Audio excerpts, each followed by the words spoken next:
திருவண்ணாமலை மாவட்ட பக்கத்துல படவேடு அப்படிங்கிற இடத்துல இந்த மாரியம்மன் அந்த சிலை இருக்கு. வெறும் தலையை மட்டும் வச்சு மாரியம்மனோட வரலாறு இதுதான்.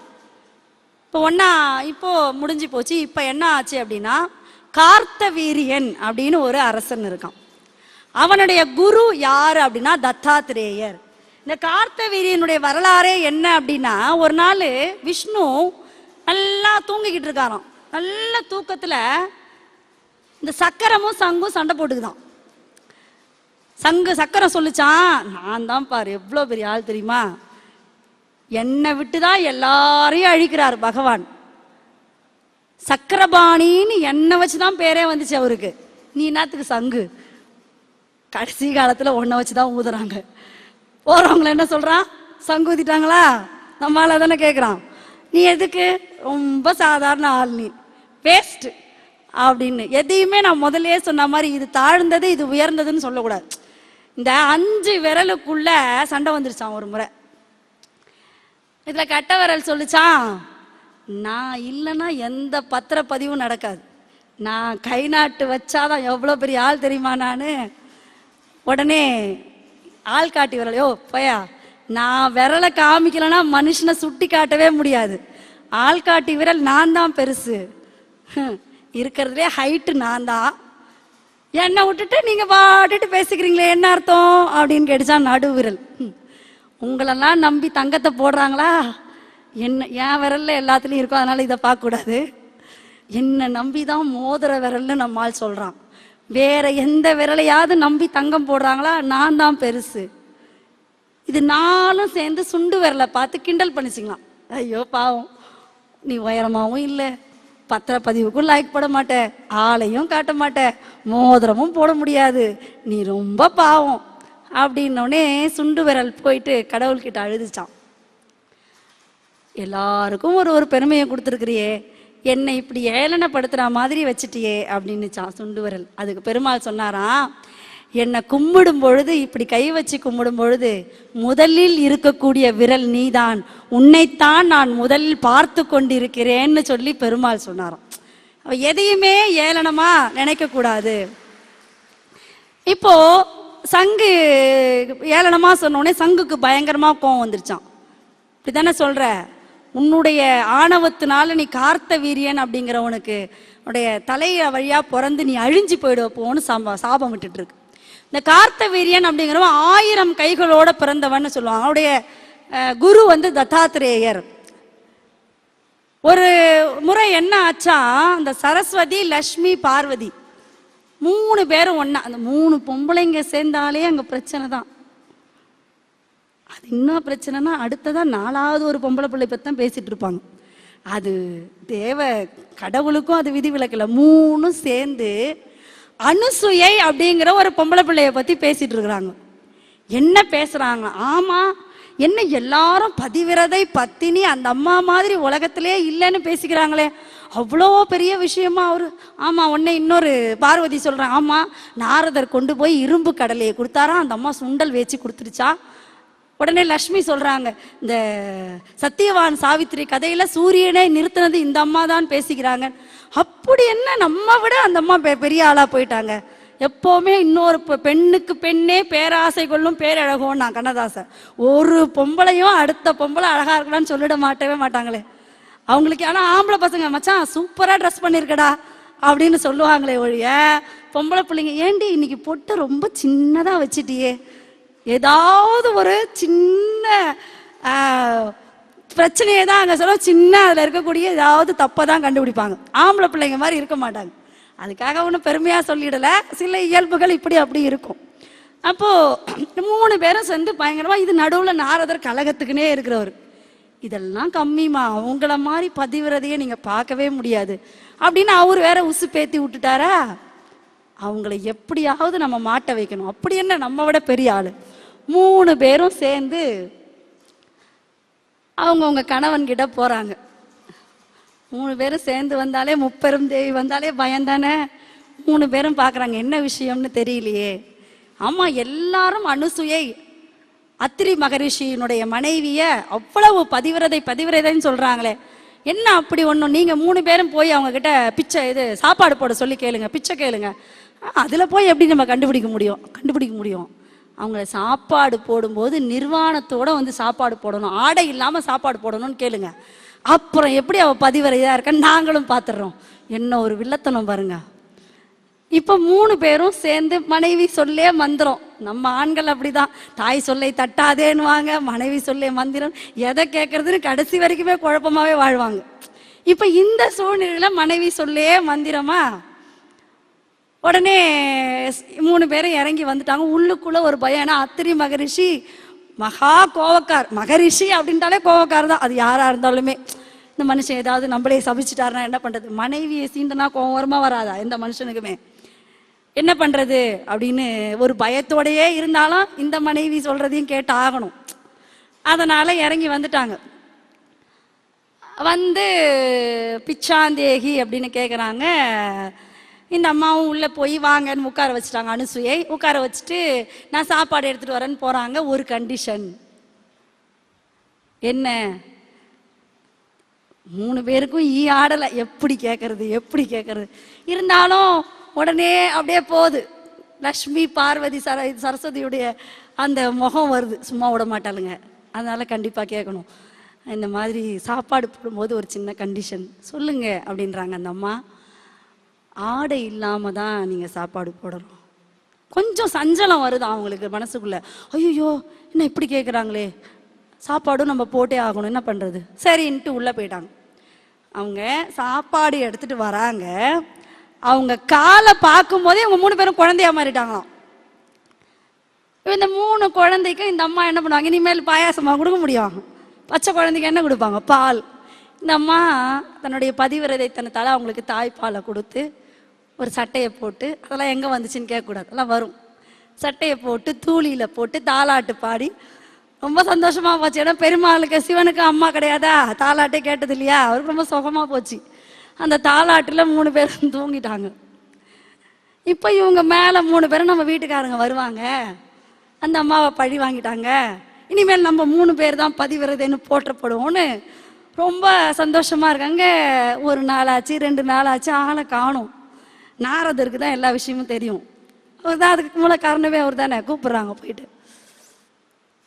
என்னாச்சு வாங்க போய் பார்க்கலாம், ஏதாவது சொல்லி நம்மள மாட்டிக்க வேணாம். வராங்க. இப்போ முதல்ல அன்னப்பறவை, கருடன், காளை, அதுக்கு பின்னாடி 4 புள்ளிகளையும் நிறங்களையும் கொண்ட நாய் வருதான். அதெல்லாம் எதுனா, காளை சிவன் வாகனம், அன்னம் என்பது பிரம்மாவினுடையது, கருடன் என்பது விஷ்ணுவினுடையது. அந்த 4 நாய்களும் வேதங்களினுடைய சாட்சியம். இதெல்லாம் முன்னாடி வருது, பின்னாடி நாரதர் வராரு, அதுக்கு பின்னாடி இந்த 3 பெரும் தேவியரும் வராங்க. வந்த உடனே இப்போ இந்த விஷயமெல்லாம் அத்திரி மகரிஷிக்கு தெரிஞ்சு போச்சு, நடந்த விஷயமெல்லாம். அவரும் வராரு. வந்த உடனே இந்த மாதிரி எங்கள் புருஷன்லாம் உள்ளே இருக்காங்க, நீங்கள் தான். உள்ளே போய் பார்த்தா 3 குழந்தை தான் தொட்டிலில் தூங்குது. யாரு புருஷனோ பார்த்து நீங்களே எடுத்துக்கோங்க. போனால் இங்கி பிங்கி பாங்கியா போட முடியும், அடையாளமே தெரியல. 3 பேரும் ஒரே மாதிரி இருக்காங்க. இப்போ நம்ம புருஷன் அவங்க புருஷன்னா சில பேருக்கு அங்கே வரும்போதே தெரிஞ்சிருக்கணும். இவங்க கிட்ட பார்க்குறாங்களா, புருஷன் கண்டுபிடிக்க முடியல. ஐயோ என்னடா இது, ஒன்று ஏதோ ஒன்று சொல்ல ஏதோ ஒன்றா மாறிடுச்சேன்னு பயந்து போயிட்டு காலில் விழுந்துட்டாங்க. அம்மா மன்னிச்சிரு, எங்கள் புருஷனை திருப்பி கொடுத்துரு அப்படின்னு சொன்ன உடனே இப்போ 3 பேருமே திரும்பவும் பழையபடிக்கு வந்துட்டாங்க. அவங்க 3 பேரும் சேர்ந்து அருள் புரிஞ்சு விஷ்ணுவின் சார்பாக தத்தா அப்படிங்கிற குழந்தை பிறகுது, பிரம்மாவின் சார்பாக சந்திரன் அப்படிங்கிற ஒரு குழந்தை பிறகுது, இவருடைய சிவனுடைய சார்பாக துருவன் அப்படிங்கிற குழந்தை பிறகுதான். இது 3ம் சேர்ந்து தான் தத்தாத்ரேயர். சிவன், விஷ்ணு, பிரம்மன் 3மாக சேர்ந்து தான் தத்தாத்ரேயர். அந்த நூலை தான் நம்ம இப்போ வெளியிட்டோம். தத்தாத்ரேயனுடைய நூல் தான் இப்போ வெளியீட்டு விழா நடந்துச்சு. இந்த 3 பேரும் சேர்ந்து அந்த தத்தாத்ரேயனுடைய ஜெயந்தியை வருஷா வருஷம் டிசம்பர் மாதம் பௌர்ணமியில கொண்டாடிக்கிட்டு இருக்காங்க. எங்கவுமே அந்த அத்தி மரம் கிடையாது. ஐயாவோட வீட்டு, ஐயா கொஞ்சம் எழுந்து நில்லுங்களேன் பார்க்கட்டும் எல்லாரும். அந்த தல விருட்சம் ஐயாவுடைய வீட்டில் தான் இருக்கு. அந்த ரொம்ப அபூர்வமான ஒரு விஷயம், அந்த தத்தாத்ரேயனுடைய சீடன் தான் இந்த கார்த்த வீரியன். இவன் 1000 கைகள் கொண்ட ஒரு மன்னன். அவன் போய் என்ன பண்றானா, நீராடுறானா. நீராடுகின்ற பொழுது அந்த 1000 கைகளும் அந்த ஆறுல இருக்கு. அந்த ஆறையே அது வந்து ஆக்கிரமிச்சுக்குதான். ஆக்கிரமிச்சுக்கும் போது அந்த கரையினுடைய இதுல திரும்பவும் ராவணன் வரான். வாமன அவதாரத்துல வந்தானா, இப்ப திரும்பவும் இந்த பரசுராமர் அவதாரத்துல அந்த ஆற்றுல வந்து அவன் சிவனை வச்சு பூஜை பண்ணிக்கிட்டு இருக்கிறான். இந்த கார்த்தவீரியன் 1000 கைகளை வச்சு அந்த ஆற்றையே மறைச்சிக்கிட்டானா, அதனால இவர் ஜாலியா பூஜை பண்றாரு. கையை தூக்கினா ஆறுல தண்ணி வேகமா வந்து சிவனுடைய அந்த லிங்கமே அடிச்சுட்டு போயிடுச்சான். கோவம் வந்துருச்சு. பூஜையை எவன்டா கெடுத்ததுன்னு போய் பார்த்தா கார்த்தவீரியன் இருக்கிறான். சண்டை போடுறான். கடைசி அவன் ராவணனையே அடிச்சு தோத்துட்டான். யாரு? கார்த்தவீரியன். ரொம்ப பலம் வாய்ந்தவன். ஒரு முறை அவன் காட்டுக்கு வரான். காட்டுக்கு வரும்பொழுது இந்த ஜமதகனி முனிவர் என்ன பண்றாரு, அந்த பரிவாரங்களுக்கெல்லாம் பார்க்கடலை கடைந்த போது காமதேனு பசு வந்துச்சு இல்லையா, அந்த பசுவை ஜமதகனி முனிவர் தான் வச்சிருக்கிறாரு. அவர்கிட்ட தான் அந்த பசு இருக்கு. அவர் அதை வச்சு எல்லாருக்கும் சாப்பாடு போடுறாரு. இவன் பார்க்கறான், இந்த முனிவர் காட்டுல இருக்கிறாரு, இவருக்கு எதுக்கு இவ்வளோ கொடுக்குற காமதேனு பசு? இந்த இடத்த கொடுத்தா மடத்தை பிடிப்பாங்கன்னு ஒரு கதை இருக்கு பாருங்க. அந்த மாதிரி இந்த காமதேனு பசு இவருக்கு எதுக்கு? இவர் ஒரு ரிஷி தானே, இவருக்கு நம்ம நாட்டில் இருந்தால் எல்லா மக்களுக்கும் கொடுக்கலாம்ல அப்படின்னு சொல்லி அந்த பசுவை என்ன பண்ணுறான், கவர்ந்துக்கிட்டு போயிடுறான். எவ்வளோ பெரிய தப்பு! நமக்காக அடைக்கலம் கொடுத்து சாப்பாடு போட்டவர் அவர்கிட்டயே அந்த பசுவை எடுத்துக்கிட்டா என்ன ஆகுறது? உடனே பரசுராமரை இது பண்ணுறாரு, கூப்பிடுறாரு. சண்டை நடக்குது. சண்டை நடந்த உடனே ஆமாம் என்ன பண்ணுறான், கார்த்தவீரியனுடைய அந்த எண்ணெல்லாம் அழித்து அந்த காமதேனு பசுவை கொண்டு வந்துடுறான். கொண்டு வந்த உடனே இவர் சொல்கிறாரு, ஐயோ அரசனை கொள்வது ரொம்ப மகா பாவம், அதனால் நீ வந்து இங்கே இருக்கக்கூடாது, நீ போய் தவம் பண்ணுன்னு சொல்லி அனுப்பிச்சிடுறாரு. நல்ல விதமாக தான் இவர் அவனுக்கு ஜமதகனி முனிவர் அறிவுரை சொல்கிறாரு. இவன் என்ன பண்ணுறான், காட்டுக்கு போயிடுறான். ஆனாலும் கார்த்தவீரியனுடைய அந்த புதல்வர்கள்லாம் என்ன பண்ணுறாங்க, எங்கள் அப்பாவை கொன்று இல்லை, உன்னை சும்மா விடமாட்டேன்னு சொல்லி சமதகனி முனிவரையும் அவங்க சேர்ந்த ஆசிரமத்தில் ரேணுகாதேவியும் வந்து கொல்றதுக்கு வந்து அவருடைய தலையவே எடுத்துடுறாங்க. அந்த நேரத்தில் ரேணுகாதேவியினுடைய அலறலை கேட்டு திரும்பவும் பரசுராமர் வராரு. வந்து தன்னுடைய அப்பாவை கொண்டவங்களை அந்த தலை வந்து தனியாக பாறைக்கு கடையில் கிடக்குதான். அவருக்கு அதிகமாக கோபம் வந்து என்ன பண்ணானா, 21 வம்சத்தை நான் அழிப்பேன், சத்திரியர்களுடைய 21 வம்சத்தை அழிப்பேன். அதனுடைய உச்சகட்டம் எது தெரியுமா? கர்ணனுக்கு குருவா இருந்தவர் பரசுராமர். இதே பரசுராமர் தான். அவருடைய சபதம் என்னன்னா, சத்திரியர்களுக்காக எதுவுமே செய்யக்கூடாது, பாடம் கூட கற்றுக் கொடுக்க கூடாது, பிராமணர்களுக்கு தான் எல்லாம் செய்யணும். ஆனால் கர்ணன் என்ன பண்ணுவான், சத்திரியன்னு சொன்னா இவர் பாடம் கற்றுக் கொடுக்க மாட்டாருன்னு பிராமணர்னு போய் சொல்லிடுவான். எல்லா வித்தையும் கற்றுப்பான். கற்றுக்கிட்ட உடனே ஒரு நாள் ஒரு சோலையில் அவர் என்ன பண்ணுவார், கண்ணை ஏறலான்னு சொல்லி கர்ணனுடைய மடியில் பரசுராமர் படுத்துட்டு இருப்பார். அப்போ ஒரு வண்டு, அதான் இந்திரன் தான் அந்த வேலையெல்லாம் பண்ணுவான். கர்ணனுக்கு எப்படிலாம் தொல்லை கொடுக்கலான்றதை சுற்றி சுற்றி பார்த்தவன் இந்திரன், கிருஷ்ண பகவான் எல்லாரும். இந்திரன் ஒரு வண்டாக மாறி வந்து துளைக்கிறார்.